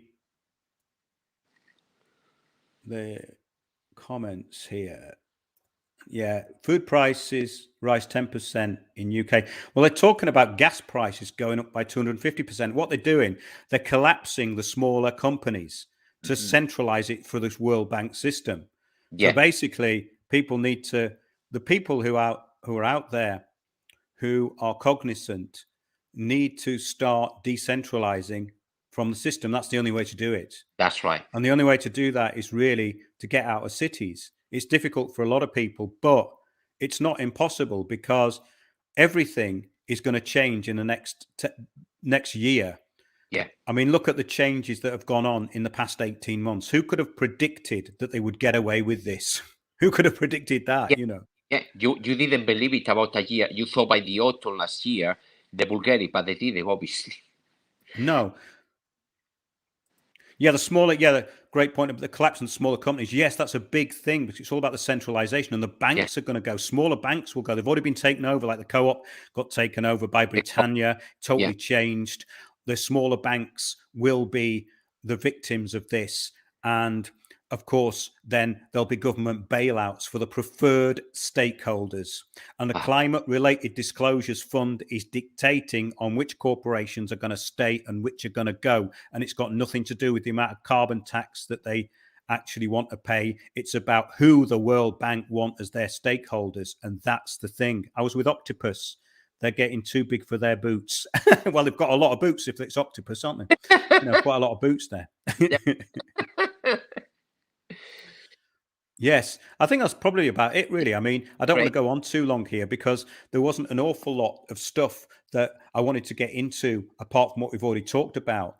And really, I've got some stuff that I'm putting out for shows. As far as Windows on the World goes, do please subscribe to us on Spreaker. Please do that because I don't know how long we're going to be on here for. And the information that I've been putting out for a long time has been very, very suppressed. I mean, it does get out there to some people, but it's not so much that I'm saying you need to hear it. It's because it's information that is invaluable, which I have gleaned and put out there. So do have a look in the archive because people go back in there and they have a listen and they can pick up a lot of stuff. And I do it myself because it's a research project. That's the whole thing about this show. It's a research project. It's not a show in that respect. I'm trying to make it as engaging and entertaining as possible, but I like fact. Oh, let's listen to that again. Let's see where that came from. Let's see where that's going. No, that's right. Yeah. No fairy tales, right? That's right. Yes, it's quite funny, some of these. It's good to see people's reaction to things in there. And remember that we do have a Sunday show, 9:30 p.m. UK time. You can join us in the chat at Windows on the World Live. I try and get all this stuff in because I don't know, as I say, how long we're going to be on here for. But somebody asked where you were from. Bastian Radio asked where Gonzalo was from, and he's from Vigo in Spain, aren't you? Northwest of Spain, Galicia, Celtic part, yeah. We got bagpipes as well. Yeah, very interesting, all that. I mean, the history that is being forgotten about is incredible, isn't it? The history has been removed in a lot of ways, completely. Yeah. Well, when I went to Ireland and Cornwall, I used to think we didn't have much connection with the Celtic world, Galicia. But when I went to Ireland or Cornwall, I felt at home, actually, to be honest with you, Mark. The cliffs, the weather, the Celtic crosses, the air as well, very, very similar. So, amazing how the people that will travel so far in those days, actually. But not many people in Great Britain, they know that we got bagpipes in the northwest of Spain. Everyone thinks that everything is kind of flamenco, like in the south of Spain. Yeah. Well, it's interesting. And the Basque region's also very fascinating because the music there is, again, completely different, you see. Yeah, a lot of flutes and panpipes. And it's the only language with Finnish and Hungarian. Nobody knows exactly where they come from, actually. That's fascinating. I've always found that fascinating because it was one of the big areas when I got involved in all this. I started interviewing all these people all over the world. And what you find out is that civilizations have moved around for a lot longer than is believed. And the out of Africa theory is absolutely and utterly dispensed with by the people who invented it, by the way. Yes. So all of this childish stuff that people are given is just a bit like COVID. In other words, we all came out of Africa. Well, no, that didn't happen because civilizations were going all over the world. Yeah. And migration patterns are not what is being told either. For instance, you've got Egyptian hieroglyphs in Australia. They've tried to denounce all that. But why wouldn't they go to Australia? Why wouldn't there be seafaring people? Why wouldn't there? And then, of course, you get into the real forbidden history stuff. And I interviewed this person. I won't give his name. He was an actor who dressed up as a monkey in a very famous film made by Stanley Kubrick. Oh, yes. And he made the most ridiculous statement because I asked him about a film that was made of basically a Bigfoot, which is a large hominid covered in fur, Sasquatch. apparently very intelligent. Yes. And they have them in different countries. There's the Alma. In Russia, they actually found one that interbred with humans, and it had children which were like humans but couldn't speak properly, because apes can't speak. They can articulate, but they can't speak. Yeah. They haven't got the ability to speak. Yeah. So this was actually incredible, right? And I said, what about this Patterson Gimlin film, which is like a female Yeti? Now, you can denounce it, but it's difficult to denounce because the muscles are there. The muscles are rippling. It's not a monkey suit, basically. And he dressed up in a monkey suit. So I wanted to ask him what he thought of it. And he goes, ha, ha, ha, ha, ha, ha, ha. I've been all over Tibet. And if they existed, ha, ha, ha, ha, ha, I would have seen one. Just because he hasn't seen one, they don't exist. So when I went to Nepal, I went to a restaurant called the Yeti Restaurant. And there was an old lady there who ran it. And I said, have you ever seen one? She said, no, but my granddad did. Yes. And there's lots of old people in Tibet and Nepal who've seen them. But because of the amount of building that's gone on there and the expansion out of the cities, they've gone higher up where they can't be seen, or into territory where humans won't go. So this is the problem, right? People like that are the ones the universities are mentoring into being their useful idiots. In other words, I haven't seen it. It doesn't exist. Yeah, that's why COVID and climate change can rule the world. That's the problem, Mark. Yeah. No, I was going to say on that note, I have a friend on Facebook that I haven't spoken for some time. He's a great singer. Her sister was a great singer. She was a manager. She lives in Washington, D.C. Talking about the Sasquatch and the Bigfoot, whatever you want to call it. She told me, I don't know how we ended up talking about this. She said, and she's not an actor. She's not she's a complete normal person, this girl. She told me, yes, my neighbor in Washington, D.C., on her garden, she used to give oranges to a Sasquatch. Used to come every night, and they became friends.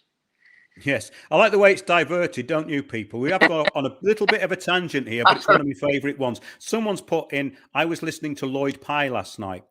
I did one of the last interviews with Lloyd. It's called A Tribute to Lloyd Pye. I liked his work a lot.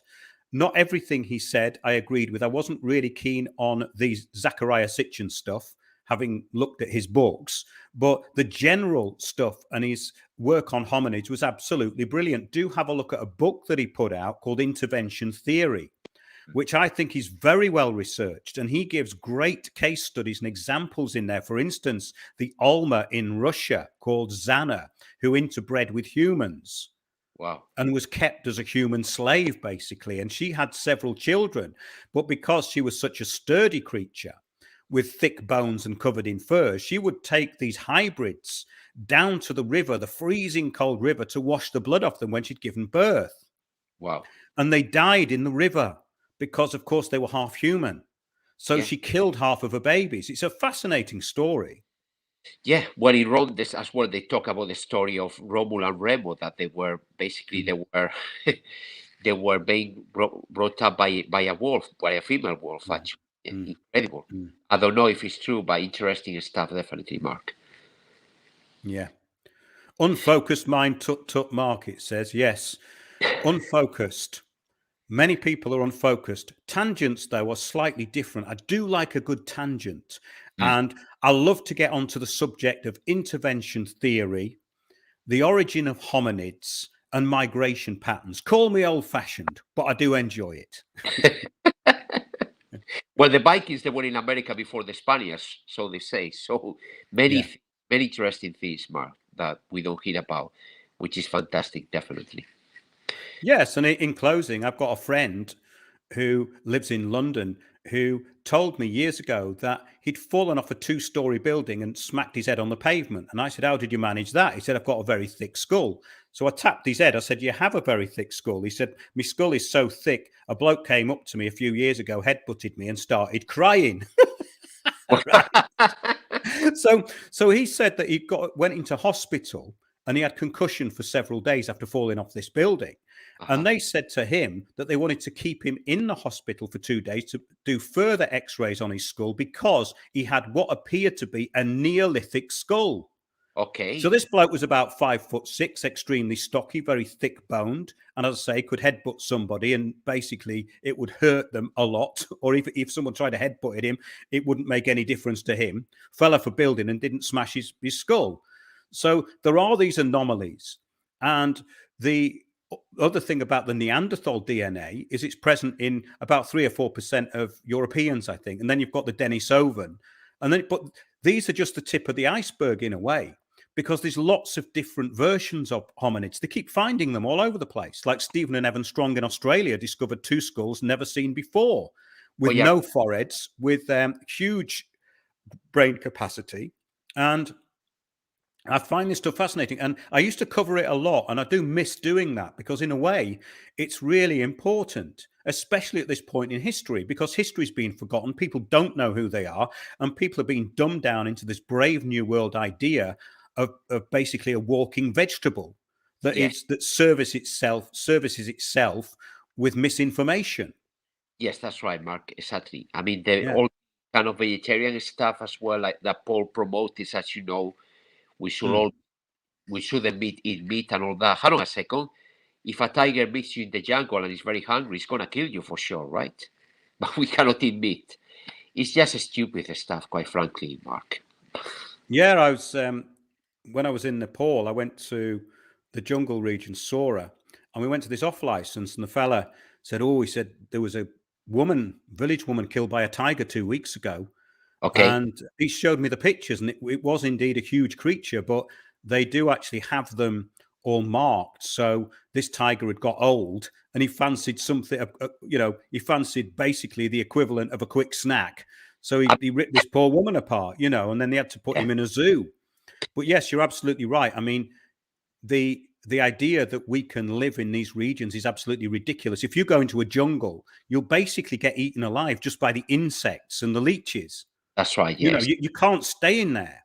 This is the thing people don't understand. Unless you've been to these places, the wild animals in there. I mean, the jungle is an amazing place, isn't it? Because it's fully alive. It's fully alive all the time. Yeah. And when I went in there, I was so fascinated. But you know that you're being watched all the time. Wow. Yes, like the Amazons as well, etc., etc. Yeah. But it's fascinating stuff, and we can't live in these places, and that's why they want us all in smart cities, being completely disempowered, so we can't grow food or do anything, and we're all going to be like Klaus Schwab, who's the ultimate egghead, And how can that happen? Well, it can't happen if we've evolved. It can only happen if we devolve. Yes. And that's the important thing. So there is still a large amount of intelligence on this planet. And I hope some of it was here tonight and some of it will remain. And we can engage with people in the future, because that's why I like being here. Most of the time I'm getting distracted by nonsense and I can't be bothered with it. Yes. And most of what happens and most of what people are pushing is nonsense. It's distraction, including most of this alternative media. Most of it is just infotainment. And I hope that we never reach that level, because that's never my point. Have you heard of Harry Hubbard? No. I might be getting him mixed up with somebody else, but I'm not sure. Email me. Okay. Harry Potter, maybe. Yes. Hale Schwab, Mark Windows, wisdom telling. Well, the thing is that you have to listen to people who know more than you. And I've always listened to people who knew more than I knew. Ever since an early age, I've been very interested in people who can articulate themselves very well and can put across a good argument. And if you learn from those people, then you can articulate yourself and put across a good argument. Yeah. So none of this is particularly simple and complicated. And it's nothing to do with your level of indoctrination / education. It's nothing to do with that. It's about cognitive ability, and cognitive ability can be worked on, because it doesn't matter if you leave school and you feel inferior. And a lot of people do, because most people who go on to develop themselves do very badly in the education system. That is a fact. So that is a big part of the problem. And then people have a problem with the way they're brought up. They get kind of abused in their own families and get told certain things. But really, it's all about objectivity. Yeah, You're objective about what you want to put across, and don't get drawn into emotional arguments. Yes. Then you can see things clearly. And then I think you can actually be a huge influence and a help to people, even if you are basically trying to perfect your own mind. And that's the point of communitarian, is the opposite. It's a degeneration of the mind. In other words, we become one hive mind with no critical thinking. The problem is, Mark, people that don't have no critical thinking. Even worse, the ones that go to universities, they get PhDs, they don't want to see the reality at all. They are not prepared to analyze. They got the PhDs just repeating everything like parrots, and they don't have a mind of their own, basically. They believe the most ridiculous thing. Like now the crisis petrol is going to influence on the spikes of COVID. I mean, it's just, who will believe that? I mean, nobody could believe that, but they're believing it. No, but it's incredible, isn't it? It's trying, but what it is, it's loosely trying to join things together that have no connection. Yes. For the sake of propaganda, to put across an argument that isn't an argument, that's a logical fallacy wrapped up in a statement. Yes. And that's what they're doing. And I don't think there's ever been a time like that. That didn't used to happen in newspapers. There used to be like headline grabbing things, and the people who wrote the headlines were quite clever. And I always thought that was a good thing, because if you can write a good headline, then you're using word economy. It might be a load of rubbish, but that teaches you economy of words. And when I come up with, say, the titles for the shows, I like to make them punchy, the ones in the archive. So I often think of something, so they get a bit repetitive, obviously, because we talk about a lot of the same stuff, but you have to be able to take things down to something simplistic, which is, again, what the idea of sustainable development was about, to take something down to absolute simplicity that could be expressed simply and repeated, and using very, very small amounts of words and vocabulary, very, very small vocabulary. Less is more, as they say, Mark. Sometimes less is more. Yes, less is more. Yeah. Less is definitely more, especially with this amount of propaganda, and also with the amount of media and people talking rubbish. Because when I listen to videos I've been sent, I listen to the level of articulation.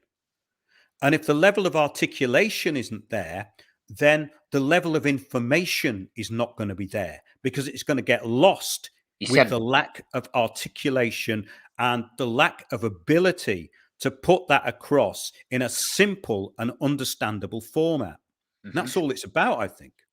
It's not that complicated, but maybe you have to repeat it a lot, Mark, or we have to repeat it a lot, because like the media, they repeat 5 million times the same thing. Maybe we have to do the same thing till they're listening. But even though it's impossible, I mean, it's just people they will awake when something really bad, drastic happened to them, but it could be too late. I think it's all down to that, because society has in a way become selfish. And that's the interesting thing, because all this virtue signaling and fakery on social media, and I'm sounding worthy and I'm saying the right thing, is concealing a narcissistic and disempowered personality.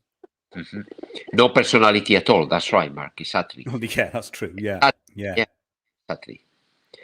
Yeah.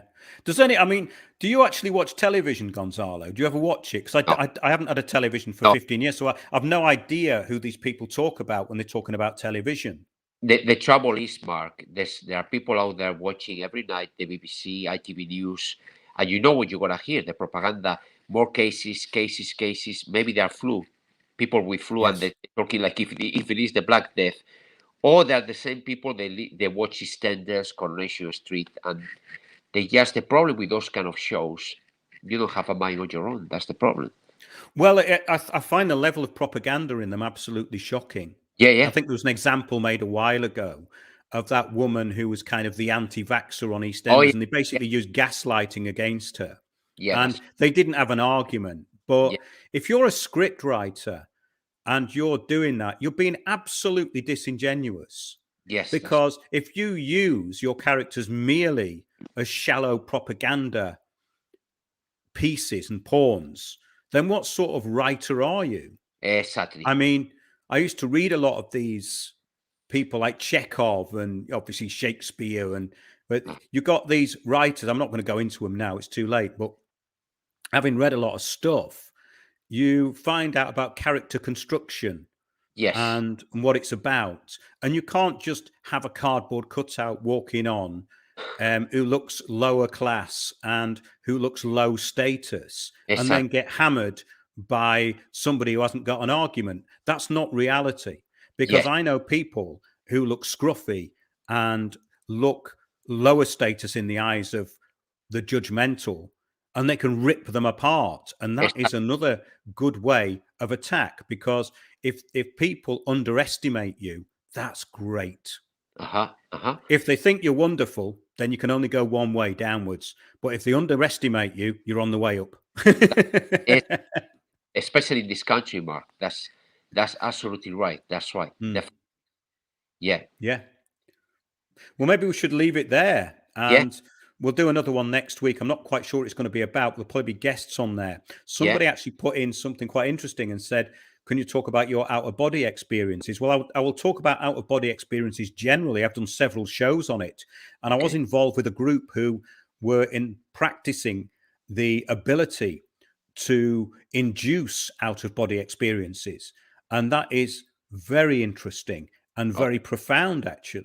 So maybe we can talk a bit about that. There's so much stuff that I've gone into over the years. When we do these, it's hard to know where to start, but I think we always have a good kind of interaction, and as long as people enjoy it, then keep doing them.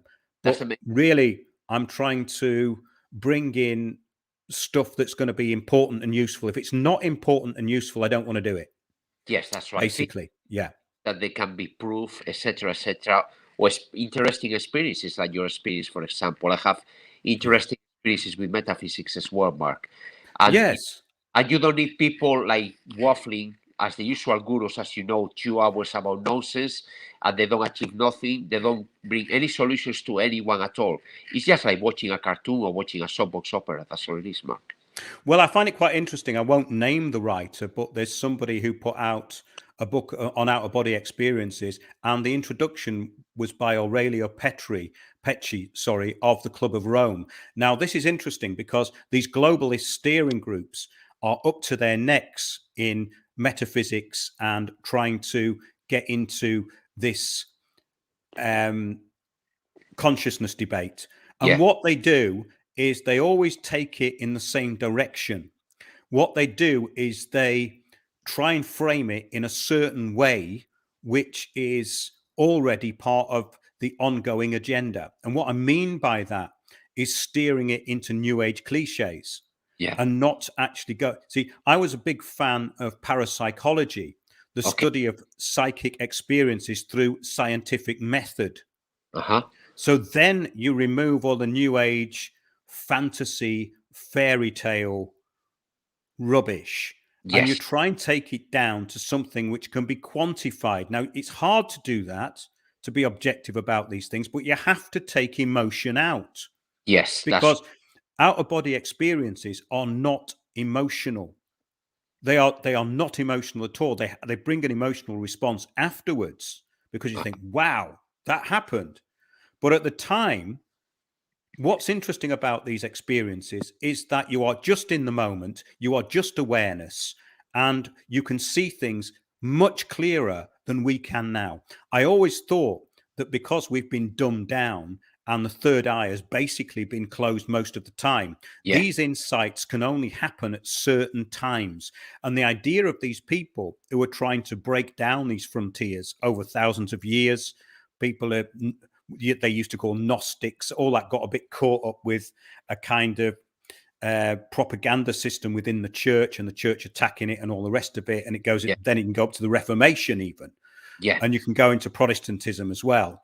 But the thing is about it that what the original exploration of this was about was done under, say, laboratory conditions, and then you would look at different cases and try and come up with some solutions. There was a book called it was the Robert Monroe stuff, where he left the body out of leaving there's a great book by D. Scott Roggo, who was a parapsychologist and psychic investigator. And he was great. You can still find his stuff on YouTube, and it was called Leaving the Body. But D. Scott Roggo did a great book called it'll come back to me. I wasn't prepared to talk about this. I've forgotten the name of the book now, but the book was called The Infinite Boundary. Always comes back after a second, see? The Infinite Boundary. And it was all about multiple personality disorder, possession, and these psychic events, things that had happened to people. And it's fascinating, but they're case studies. And he went into depth about it. Now, I love all that, because it's somebody saying, okay, let's really look into this. Not just let's waffle about it and say, I had amazing experience and now I'm enlightened and you know, I'm going to ascend to the 5th dimension. Doesn't mean anything, I'm afraid. That's right. Yeah. Like the 21st September, keep waiting for the 5th dimension. Yeah. It was called The Infinite Boundary, the book, by the way, by D. Scott Roggo. Yes. He wrote another one called Leaving the Body, about out-of-body experiences. But D. Scott Roggo, there's a story about him because he was murdered by a homeless person. Roggo used to give money to people who came around to his house, and they got a bit out of hand. He didn't give them the money that they wanted, and one of them murdered him. And it was alleged that the murder had been solved by somebody who found a whiskey glass, and the whiskey glass was the glass that the criminal who'd murdered Roggo had drunk out of, and he used it as a way of psychometry. And he then found the killer. What really happened was that the killer was later released, though. So whether it was accurate information or not, but still a very interesting thing. In other words, there was somebody kind of solving his murder from beyond the grave. Now, there are people who are actually employed by the police to do that. The police employ psychics quite a lot, and they used to. And I know two of them who've been employed by the police. And one of them was involved in the Madeleine McCann case. And of course, most people listening on here will know that the official story of that and the reality are fairly different. We won't get into it now. We've been going for 2 hours. Yeah. Yeah, that's right. Exactly. Yeah, but we could talk one day about metaphysics, Robert B. Stone. I love his books. And funny enough, I think I told you, Mark, I cannot find his books in Waterstones or foils. Anything that is good and interesting, they try to dumb it down. That, as you know, Mark. Yes, the dumbing down is a very, very important part of the communitarian system, because what you need in this system, or what they want, is mediocrity. They don't want people who are exceptional, because exceptional people stand out. You cannot stand out in this system, which is why you've got the reality TV phenomenon and all the rest of it. That's why you've got people who go on TikTok singing along to these rap videos or whatever they do. Yeah, no one's interested, no one cares, but they all think that it's a good idea. They've got nothing to offer, they've got nothing to say, but they do it anyway. That is the communitarian system. In other words, everyone's allowed to express themselves, but if you say anything of importance, then you will be jumped on. That's right. From a great height. Yeah. Clapping for the NHS APM as well, etc., etc. No, but that die off as well, as we know, obviously. We're relying on the MSM and the usual expert liars, of course, for the death of Steve Scott Roggo. I'm not sure about that, because some of his friends spoke out. It's very interesting, all that, but it's obviously nothing we can comment on because we don't know anything about it.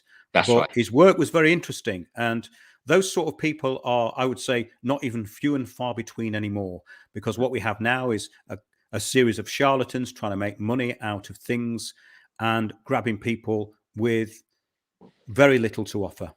And that's what we're saying. So yeah, it's a shame. You've got to keep if you're good at something, just keep doing it and get better at it, despite what people say, because the world is full of mediocrity and it needs now to be full of achievement. Exactly. Well said, Mark, absolutely. I mean, nobody's perfect. Look what I think, who was the director of Decca, that he said the Beatles, they couldn't sing or play at all. He said to them, "You need to get another job, guys," or something like that. Yeah. Well, they did all right, didn't they? As a support band. Yeah. They did all right, definitely. Yeah. R.I.P. to John and George, obviously. Yeah. Yeah, I mean, but that early 60s era was very interesting, I thought. I mean, the bands that came out of Liverpool, the fun of it, I mean, I've still got an interview with Wayne Fontana to put out, and I must put that out because he was brilliant. yeah. He was about the only one who spoke about this stuff, I remember, And he was a great singer as well. Yeah. Mm-hmm. Yeah.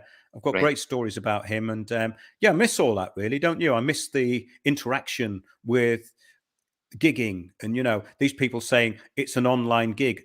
Excuse me, there's no such thing as an online gig. Doesn't happen.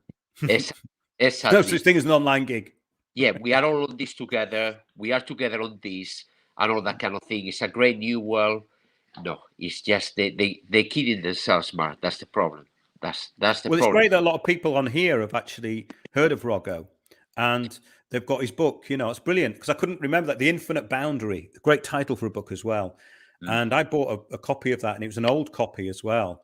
And I think I got that off one of these globalist platforms like Amazon because I was trying to get it everywhere and I couldn't find it. Yeah, that's right. Yeah, that's can't wait to see you guys in person, Jibberjungs. You haven't seen you for a long time, Jibberjungs. Oh, yeah. I think it was a long time ago, I think. Well, when I come up to Walthamstow, you'll have to make a visit down and we can meet up in what was the local pub, which is now the establishment of communitarian hive mind mediocrity. Mark, remember that time we went to that pub in front of the tube station? Was the beginning of the pandemic, and there was this very serious guy that and he said, "How many you are?" And you said, "How many you see? We are only two." Maybe there were some ghosts behind us or something. That was so funny, man. Well, it was ridiculous, wasn't it? Because we walked in and there's two of us, and he said, "How many of you are there?" And I said, "Well, there's two of us. How many do you think there are?" Well, we've got a coach party coming in from Milton Keynes around the corner. Yeah. I mean, maybe he was. Yeah. Maybe, yeah. And then we left and went to the other pub, didn't we? Yeah. Yeah. I think you've still got that choice, but I'm not sure. I think those doors are closing. Weatherspoons, yeah, Weatherspoons. You can't beat an all-day breakfast in Weatherspoons. That's right. You can, I suppose, but I'm a man of simple tastes. Yeah. A greasy spoon, definitely. That always works. Oh yeah, definitely. Yeah, definitely. They're trying to get rid of that because it gives you energy. You see. Yeah, exactly. Yeah. Exactly. They want all kind of artificial stuff, right? That's the Germans burnt the books. I think they burnt the books on pornography mainly. You look at what they burnt the books. Yeah, the burning of the books is an interesting thing actually because what they're doing now is terrible. I mean, taking books off Amazon. Taking intellectual books off. Absolutely. So I'm always very suspicious of this stuff that's promoted because it's usually garbage, absolute garbage. They don't want to. They don't want you to be intellectual, Mark. That's the main thing. Remember. That is the main thing. Yeah. Wayne Fontana. Yeah. The purpose of a man is to love a woman, and the purpose of a woman is to love a man. Game of love. Totally not box ticking in today's sick world. Yeah. It's a great song, that actually. And all those guys. I think you've worked with quite a lot of them, haven't you, over the years? Yeah. Well, I did a recording with Denny, which you introduced me to him. Oh, yeah. And quite a few friends, they died in the music business, like Hugh McDowell, cellist from ELO, Hugh Lanton from Hawkwind. But all these guys, apart from being great musicians, Mark, they were real characters. The amount of experiences they have touring, parties, etc., etc. I mean, it's just it's fascinating. You don't see characters like that anymore. That's all done online, right? The festivals online, the global festival as well, etc., etc. It's very sad, actually. Yes, one thinks we are in trouble. Well, yes, but what we can say is it's a fascinating time to live if you're not frightened of death. Yes. And that's the important thing, I think, that if you can sort that out, then I think this is a very valuable learning curve, personally. Yeah, it's the perfect time. Fortitude is necessary, and distraction needs to be taken out of the equation. Focus is really important, I think. Yeah, far too many distractions, Mark, as you know, definitely. I think we all have distractions, definitely. Yeah. Well, I think that's probably about it. We're running out of steam here. 2 hours it's been going for. I hope people enjoy this, and I love the comments. And it might be good next time we do it to put in comments that you want us to talk about, or you want us to read something out. If you've got any references to things, get in touch on the Discord channel, because that Discord channel we've got is full of information. Actually, it's very good because it's stuff on there that I just wouldn't have found myself. And it takes away all the rubbish that you find on Facebook as well. You don't have to scroll through all that. You know, the same people put the same thing every day, and it's the same people seeing it. Don't be so negative, Mark. Don't be so negative, please. I know I'm being really negative here. Positive critical thinking is extremely negative. Yeah, exactly. Yeah, being objective. That's right. Yeah. Wilhelm Reich, good words from a good man. His books got burnt and he got killed in prison for his knowledge and belief. Yeah, that's why it's important, I think, to use proxies, you know, because if they've got you down as the leader of anything, then you can be targeted. But if you're not the leader, as the Rosicrucian Manifesto says, the 13th brother is hidden by the 12, and the 13th brother is never seen or put on display. And that's the way it works. So the people that we see mainly are front puppets. They may be audacious and they may think that they are not puppets, but they are merely front puppets. So it's quite interesting what people are saying about the World Economic Forum, and they're saying that this could be just a distraction. Well, I don't think it is a distraction, because the stuff's in place, the biometrics industry and all the rest of it, and all the infrastructure's all in. So what they have to do now is basically develop it and take us into this currency where you can't buy anything if it's not food or what they want you to buy. It's a digital currency that's programmed. And the Bank of England are talking about it. And Mark Carney, who left the Bank of England, is now in charge of the Climate-Related Disclosures Fund, which means that anybody who doesn't go along with their green taxation carbon agenda will actually be shut down. It means they can get rid of any corporations they want. I think I made that point earlier on, actually. Yeah. It's the mark of the beast, definitely, Mark. Oh, it certainly is. Revelation of the method. Social credit score, Australia coming soon. Exactly. So decentralize, have some fun, and stay away from the gaslighting of your media. And we'll see you soon. Exactly. Good night. All right. Thanks a lot, Gonzalo. Cheers then. Thank you. It was fun. Thank you. Bye. Yeah. Thanks, everybody. Cheers. Bye-bye. Bye.